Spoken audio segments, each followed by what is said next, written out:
നമ്മൾ മാതാപിതാക്കൾ വരും കാലങ്ങളിൽ നമ്മുടെ മാനസിക സമാധാനം നിലനിർത്താൻ വേണ്ടി നമ്മൾ ശീലിക്കേണ്ട ഏറ്റവും വലിയ ഒരു ജീവിത തന്ത്രം എന്താണെന്ന് അറിയാം. അത് നമ്മുടെ മക്കളിൽ നിന്ന് കൂടുതലായി ഒന്നും പ്രതീക്ഷിക്കാതിരിക്കുക എന്നുള്ളതാണ്.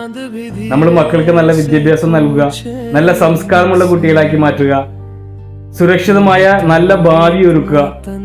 മാതാപിതാക്കൾ എന്നുള്ള നിലക്ക് ഇതൊക്കെ നമ്മുടെ കടമയാണ്, ഉത്തരവാദിത്തമാണ്. ആ കടമ ഏറ്റവും നല്ല രീതിയിൽ നിറവേറ്റുക എന്നുള്ളതാണ്. അത്രമാത്രം മതി. കാരണം ഇന്നത്തെ മക്കള് നാളെ എന്തായിത്തീരും, എങ്ങനായിത്തീരും എന്നതിനെ കുറിച്ച് നമ്മൾക്ക് പ്രവചിക്കാൻ പറ്റില്ല. അത് നമ്മുടെ മക്കളുടെ കുറ്റം കൊണ്ടല്ല, മറിച്ച് അവർ വളർന്നു വരുന്ന ഈ കാലഘട്ടത്തിന്റെ അവസ്ഥ അങ്ങനെയാണ്. വഴിതെറ്റി പോകുന്ന എല്ലാ അവസരങ്ങളും അവർക്ക് ചുറ്റും തന്നെയാണ്. മാത്രമല്ല, ഇന്നത്തെ തലമുറക്ക് എഴുത്തോ വായനയോ ചരിത്രങ്ങളെ കുറിച്ചോ ഒന്നും യാതൊരു താല്പര്യമില്ല. ഭൂതകാലത്തിന്റെ അനുഭവങ്ങൾ അവരെ സ്വാധീനിക്കുന്നില്ല. ഭാവിയിലേക്കുള്ള കരുതലിനെ കുറിച്ച് അവർ ചിന്തിക്കുന്നേയില്ല.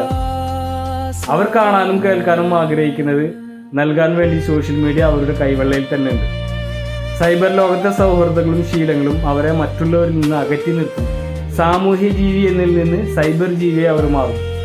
സ്വാഭാവികമായും അനുസരണയും ബഹുമാനവും അനുകമ്പയും അവരിൽ നിന്ന് ഇല്ലാതാവും. ഇങ്ങനെയുള്ള ഒരു സമൂഹത്തിൽ നിന്ന് നമ്മൾ എന്താണ് പ്രതീക്ഷിക്കേണ്ടത്? ഒന്നും പ്രതീക്ഷിക്കാനില്ല. പക്ഷെ ഇങ്ങനെ അല്ലാത്ത കുട്ടികളുണ്ട്, എന്നാൽ അവർ വിരളമാണ്.